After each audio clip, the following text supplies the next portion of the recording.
Good afternoon, everyone. This is Audrey Russo, President and CEO of the Pittsburgh Technology Council.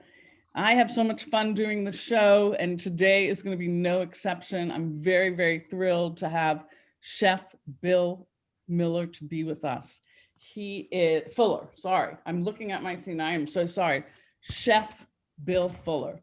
He is going to be joining us, and wait till you hear all the information that is going to be packed with his perspective. So give me a moment. I just want to make sure that I'm giving a huge shout out to the people who support us and the companies that have partnered with us right from the beginning. Huntington Bank, and they are very busy now as the next wave of PPP is starting to be released. So stay tuned and stay connected to them. They're here to provide support to all of you that are running businesses, particularly during this period of the pandemic. Also want to give a shout out to 40 by 80, the wholly owned subsidiary of the Pittsburgh Tech Council. And you will hear more from that group in particular about workforce development and entrepreneurship and some of the focuses that we have there. And also, thank you to the team at the Pittsburgh Tech Council. We're almost approaching 200 of these daily shows. So we're pretty blown away by the amount of people that we are hearing from, the leadership that's going on in this community, and just an opportunity to do a little bit of a deep dive with so many of them as we make sure that Pittsburgh soars as we approach the beginning of 2021. So thank you all for being here. Really appreciate it. We've muted your microphones. But we have allowed for a chat, and that chat is definitely there so that we can have a conversation with our guests today. So today we have Chef Bill Fuller, and I'm so sorry, Bill, that I got that wrong. My phone was blocking it. But I'm going to tell everyone you're really in for a treat. You're in for a treat because he is not only the corporate chef, but he is also the president of the Big Burrito Group. And he's going to peel back for us a little bit about what's happened across his industry and across the restaurants. So I'm going to bring him on now. Welcome to the show. And before we talk about the Big Burrito Group, Chef, I like calling him Chef. The Big Burrito Group, can you spend a few minutes talking about like your own journey with food and your background before becoming our hometown hero and famous chef? Hey, Audrey, thanks for having me on. I'm happy to be here. It's nice to be able to reach out to the community and build some bridges between what's going on and what people are aware of. Myself, I grew up around Du Bois, Pennsylvania. I graduated high school. I spent some time hitchhiking around the country, working in restaurants as I moved around. I ended up in Washington, D.C., where I worked at a place called the Occidental, which was a fine dining restaurant in downtown, right around the corner from the White House. Happy not to be there this week. And while I was working at the Occidental, I went to college, got my degree in chemistry from George Mason University in Virginia. I went to grad school in the PhD program at Berkeley, studying synthetic bioinorganic chemistry. And then I left there after the master's part of my program. I kind of missed the food world, moved back to Pittsburgh to be closer to where I was from, and joined up with Big Burrito about 26 years ago next month. Wow. Well, we're glad to have you back. We're glad that you're here. So here you are. That's a great background in chemistry. No wonder why you're such a great chef, because that's really what cooking is about. And that's actually why I'm such a terrible chef, because there's no way I can draw the relationship between both.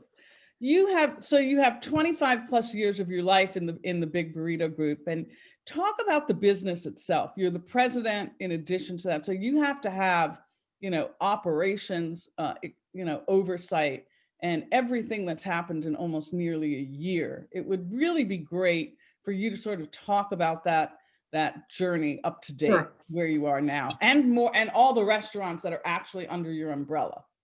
Right. So, Big Burrito Restaurant Group is all the Mad Mexes, which we have a bunch here in Pittsburgh, plus State College, Erie, and Willow Grove outside of Philadelphia.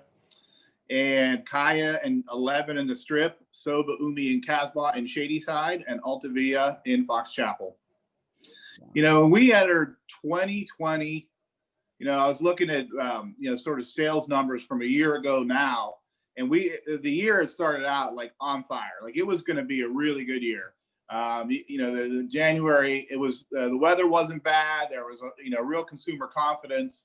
And, we had an exciting start to 2020, and there was some concerns. It's a presidential election year. That's always a little disruptive. There were some, the fires in Australia, which had nothing to do with this, but it really looked good. And then, of course, like everybody else through the spring, all of a sudden this pandemic showed up. And in March, the March 15th, Sunday night at 9 a.m. or so, the Governor Wolf announced that all bars and restaurants are closed except for takeout and delivery. And I have to say at the beginning is I think that the county and the state have done really well in trying to keep people safe. And I don't want at any point in my discussion for people to think that I'm condemning it, because they have some tough decisions to make. And, the decisions were painful, but I think mostly they were all well-meaning and mostly right. So, in March, and this is almost a year ago, we thought, first of all, we thought it was going to be for a few weeks, or a month or whatever. And so we kept the first week, we kind of kept our whole staff on. We were doing takeout and delivery only, and it was not a lot of business. So every restaurant we just scrubbed top to bottom. And a busy restaurant, you clean every day, but you don't always get in those hard to find places. So we just tore the restaurants apart, cleaned them. Anybody who wanted to work that week, we allowed them to work and paid them. And then after the first week, when we kind of saw how it was going to lay out, we made the decision to, furlough almost all of our non-manager staff. And the logic is that we could run takeout and delivery with, the chefs and managers, and, we would furlough the hourly staff and bring them back when the time came. And of course that went a lot longer than we kind of hoped. And it's funny, I have this document that I've been keeping, and I haven't looked at it for a little while, and I got it out this morning to prepare for this. And I've kept track of, week to week and month to month, the changes in business and the changes in regulations and what we did to adapt. And, one of the first things we did is, that Wednesday, March 18th, we put the Goblerito on all the Mad Mex menus, because we figured what people need is some comfort, and people love the Goblerito, which, if you don't know what that is, it's turkey, mashed potatoes, corn, and stuffing inside a burrito with gravy on top and cranberry sauce on the side. And when we, that's generally a thing we bring out around the end of September and run through November, but we thought we'll do it now because people are scared and they want something homey. And that was sort of the first adaptation we made, and people really received that well. It was just a warm, friendly thing. As we went on, the second adaptation we did, is weren't allowed to sell alcohol for takeout. With the liquor licenses we have at our restaurants, we can sell beer for takeout, but you can't sell wine and hard liquor. And so, we're like, how are we going to get margaritas? And so we dove into some research and finally found, and now beer is defined by anything that comes through the beer distributor system. And we found this high alcohol, lime flavored, neutral spirit beverage. And we used it to approximate a Mad Mex margarita using the same lime juice, lemon juice, orange juice. And we added agave nectar instead of sugar to give it a little bit more agave flavor so that it wasn't real tequila. And we approximated the frozen Mad Mex margaritas, which it was then legal to sell because it was a product from the beer distributor, not from the liquor store. And so we were really excited by that. The painful part is we released it on the Tuesday that the government saw fit to dump $1,200 into everybody's bank account. And so on the first day of the margarita, and we just got annihilated because everybody had $1,200 to go out. It was crazy. It was completely not on purpose. But that was a lot of fun, and it gave us a big, it gave us a big, lifted our spirits and gave us, some income. And so since then, we've just adapted, and then, in May, there was the counties being red, going to yellow, going to green, and we were allowed to reopen as different counties changed, and we reopened the restaurants as we could. And then, in like early June, it kind of felt like it was over. Like the case counts in the beginning weren't as high as anywhere else, and they tapered off to almost nothing. Right. The state was saying, hey, everybody, let's reopen, and they reopened the restaurants to 50%, and people went out and people started to have fun, and it just felt kind of over. And then all hell broke loose. If you remember, all of a sudden the cases shot up, right? Which led to another round of closings, and there was 2 weeks where, Allegheny County suspended liquor sales, and then they allowed us to have them back and suspended indoor dining. Then they gave us indoor dining at 25%. I actually have to look at my outline to get this all right. Right. And then the state cut to 25% indoor dining, and so the Mad Mexes we kept going with takeout, and the non-Mad Mex restaurants where it's a little bit harder to operate, we just closed them down, and we said we're not doing this 25%. We can't, we've lost, all restaurants have lost money all the way through, unless you're a pizza place. Pizza places are on fire. If you owned a pizza place in March, you've been really busy since then. Wow. And then we, as we were able, once we started to get, closer to 50%, like we had takeout going at Kaya and Soba. And then once we got to 50%, we slowly reopened the rest of the restaurants, which was in end of September. And then, of course, everybody knows that, cases popped off again around Thanksgiving, and the state closed indoor dining from December 12th through January 4th. And then we came back with 50% indoor dining, which we reopened everything. And that's where we're here now. And so, we're running the restaurants with takeout and delivery, 50% capacity, 6-foot spacing, indoor dining. And, our goal from the beginning, because there's going to be an end to the pandemic. And the goal from the beginning was to keep the company in a sound enough position that we could restart. And so we've kept all of our chefs and managers all the way through, even when there was times when there wasn't work for them to do because we were restricted. Because when it ends, that's our core. And when it comes time to rebuild our teams, we'll need to start there and work our way out. And, it's coming. The end is going to come. I mean, January is going to be a drag, in addition to the other rough things going on in the world. Right. February is going to be a drag, but by the time we get to March, we're going to start to see a lot of people vaccinated. We're going to start to get some good weather, and we're going to start to get a little bit, society is going to get to a place where they can, I think maybe go out and feel safe again. And so that's what we're looking forward to. And we're just, just taking it as it comes. Well, listen, I can't imagine how you run an array of those restaurants, given the fact that things have changed so frequently, and to keep things normalized has to be just beyond our wildest imagination. So my hat's off to you for being able to pull off what you've been able to pull off right now.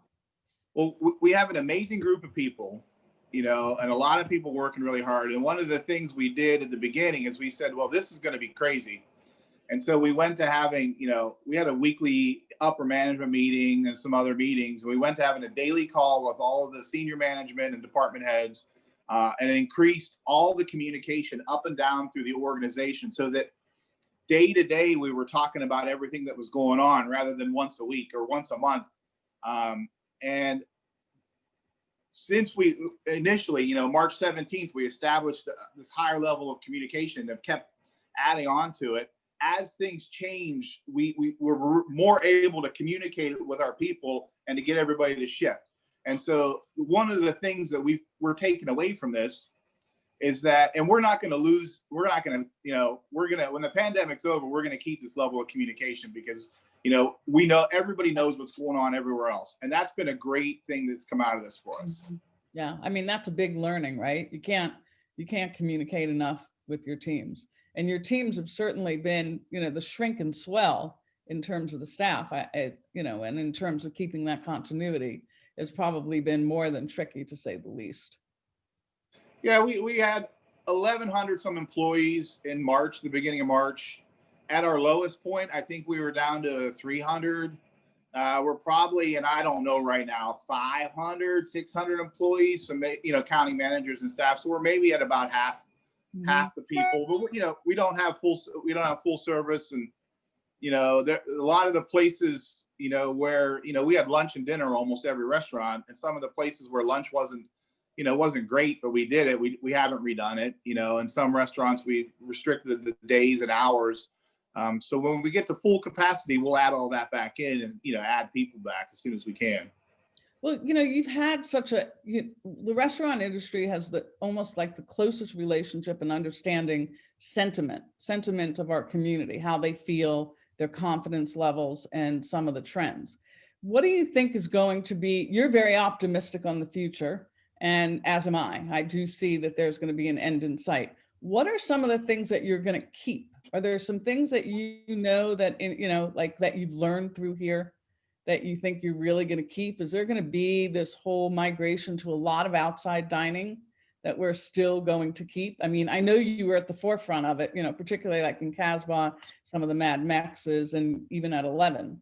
Are there some learnings that you have that you would be willing to share? Sure. And there's what things are going to be like in 6 months and 18 months and 3 years, and we believe that the takeout component is going to stay very strong.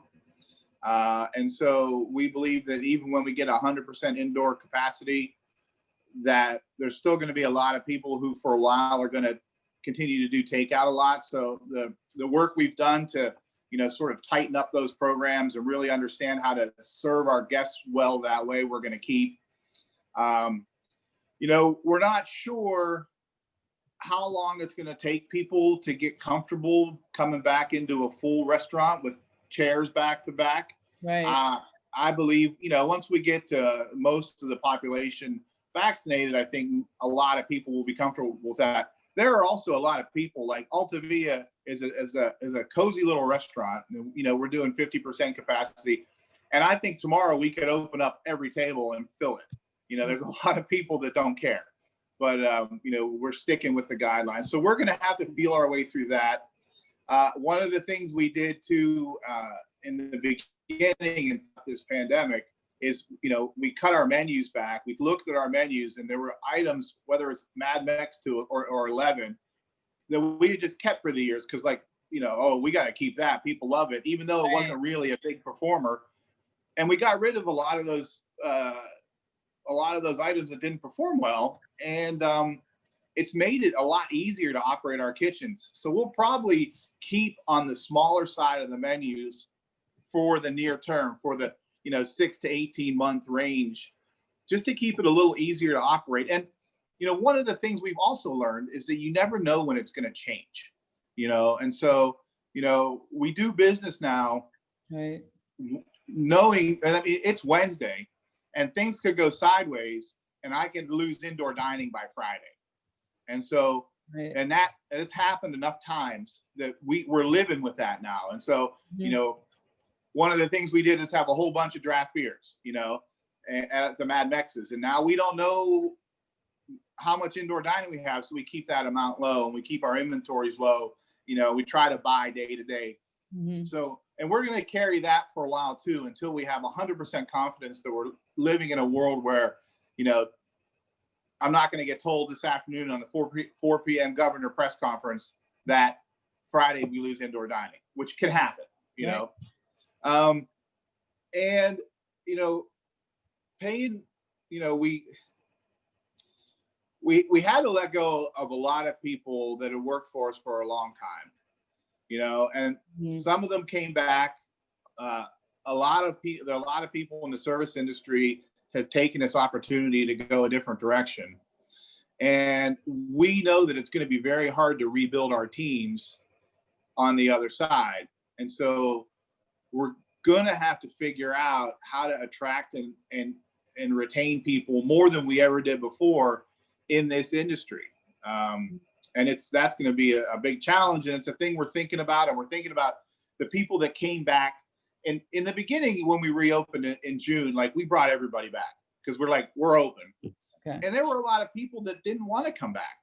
And so the second time around, when we got to reopen for indoor dining, we only brought back the people that really wanted to come back, the people who needed to work, Right. people who felt comfortable working, the people who wanted to work. We didn't, go to anybody and say, you got to come back to work. If we couldn't get enough people back, then we didn't open every day, or we didn't open for lunch, or we didn't put all the tables open. We stayed restricted until we got a comfortable staff. And going forward, as we move in, and I am very optimistic, whether it's March or May, things are going to become better and open up, and people are going to feel better and feel safe, and we're going to get to have more dining. And we're only going to go as fast as we can with people who are super stoked to be there. So, and that's great. the most important thing. No, that's great. Your nimbleness is I'm in awe of it. So Jonathan, there's a couple of questions there that people want to ask you, Chef. Okay. Sure. Yeah. So Steve Irwin gave me a direct message here. He wants to know if you think that all the talent in the industry that has been sidelined have been planning new restaurants that might replace those that were forced to close permanently in Pittsburgh. Yeah, that's a good question. And one of the truths of the matter is that the replacement rates for restaurants is pretty fast. And what that means is, even before the pandemic, a restaurant can close. You can go in there with a couple buckets of paint, some new china, and some new furniture, and reopen as a restaurant. And so while there has been a disaster of restaurants closing, most of the ones that have closed have been struggling anyhow. There's a couple of restaurants that closed around Pittsburgh that were very old, and I know they were looking to get out anyhow. There's some people who are on the border. And so, I anticipate end of 21, beginning of 22 to see a bunch of reopenings, especially of small owner operator kind of places. And as a business, we know that there's going to be opportunities for us, because we're going to come out of this hole and there's going to be empty storefronts. And so while it sounds a little bit, vulturish, there's going to be opportunities going forward. I think financing for restaurants is going to be tricky because, the lenders are going to take a look at this disruption in the business and how fragile the restaurant's position is in the economy, and have some anxiety about lending. So that's going to be a tricky part of it. Finding money is going to be tricky for people, but I agree 100%. There's going to be a new thing. There's also the other side is a lot of the people, like I said earlier, have left the business. So it's going to be difficult for a lot of these new restaurants to build their teams. That's going to be the big fight in the middle of 21 is get enough people. Right. Jonathan, keep going. There's a couple of really good questions. Yeah. So from Brent Rondon, I want to know, so some restaurants have purchased food trucks to diversify their offerings. Are you planning something similar on those lines? We talked about the food trucks, and one of the lessons we learned early in our company is we tried some things that were outside of the box. We do a pretty good job running restaurants, but we did the sushi counter at Whole Foods when it first opened. We've done some other contract things. We looked at food trucks, and we realized that there's a thing we do, which is run restaurants, which we do all right. But when we try to do the things outside the box, it doesn't work. And so we went through the food truck, pizza cart, kiosk, all those discussions early on. And we said, we're just going to focus on the thing we do. And as we can do it, we're going to do it and not get outside the box. Very cool. So the answer is probably not. That sounds like a good, solid answer there. So I also want to know, can you talk more about your work with the food bank? You've done so much with that. Talk about some of the impact and so forth around that work you've done. Yeah, great. Yeah, I grew up in a small town called Falls Creek outside of Du Bois, Pennsylvania, and we were pretty poor. There were holidays where Thanksgiving dinner came in a box from the local food bank, or Christmas presents came from Salvation Army. And so when I got to a point in my life where I could help others, I wanted to give back, and the food bank really seemed to be the best way. And I also fundamentally believe that in this country everybody should eat. Everybody should eat. There's enough for everybody to eat. Everybody should eat. And so, I did some work with the food bank over the years, and then I became a member of the board about 4 or 5 years ago. And I just, I want to be as involved as possible to help people. The food bank this year, the demand has been outrageous. It's the demand is more than doubled. Right. But the uplifting thing, and a really good message about humanity is the giving has also been outrageous. And it's not foundational gifts of millions of dollars. It's checks, $25, $40, $100. People as a community have really given to the food bank, and has enabled the food bank to move more than twice as much food as they were before. And so that's been a great part of this thing, watching the people in our region realize there's a need out there and open their wallets and send the money to the food bank, so then they can feed people. And that's been great. And if anybody wants a charity to give to, Greater Pittsburgh Community Food Bank supplies food to organizations all over Southwest Pennsylvania. Well, it's we've had Lisa on really early on, and many of our members and organizations and companies have gotten together to give big checks, because we all feel that way. So, big checks are good too. Yeah, I was going to say, yeah, I know. We like both. We like that kind of giving, and appreciate that you're actually on their board. So that's really just incredible and positive. So here you are with an amazing background. You are a chef, right? You're a chemist. You certainly understand business. I mean, in the most nimble way. What have you done with technology? Is there anything new? Yeah, and so that's a good question, and I figured that was going to come up, seeing this is the Pittsburgh Technology Council. And we've adapted within the systems we have, and so of course we have our point of sale system, which is Aloha, which is what you ring things into the restaurant, and there's an online ordering system within that we had set up before this, and it was there and nobody used it, and it wasn't set up well, and so right in the beginning, we took that box and we opened that lid and dove right in and integrated it much better into our websites and our ordering systems. One thing that we missed is there's a restrictor through that online ordering system where you set up number of orders every 15 minutes. And going into that fateful day when we released the Margarita and everybody got the stimulus check, we had not addressed that throttle within that system. And of course, it was at infinite. And so that led to a really bad night. Yeah. We've increased our attention to our website and communicating that way to our people. We were coming into this year moving from an old reporting system to a real new business intelligence software package, which we've used a lot to take a look at what's selling where and how it's adapting.